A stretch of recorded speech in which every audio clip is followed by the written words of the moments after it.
Some candidates are joined in the companies, they did the dual employment, but they received salary for 2 months. During the post background verification, the background verification vendors identified, now they are asking justification. They could not able to provide proper justification. Not one or two candidates, more than 25 candidates in past 60 days interacting with me. The beauty is they got termination letter. Again they joined in the another company without providing proper information, hiding dual employment, hiding termination letter. Now they are facing show cause notice. And now also they will not provide proper justification in the investigation call. Okay.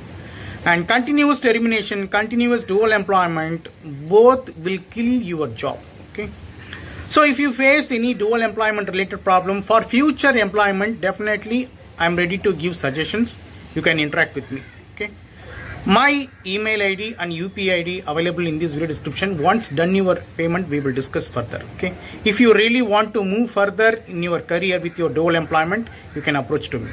Thank you so much for watching this video. Have a wonderful day. Take care. Bye bye.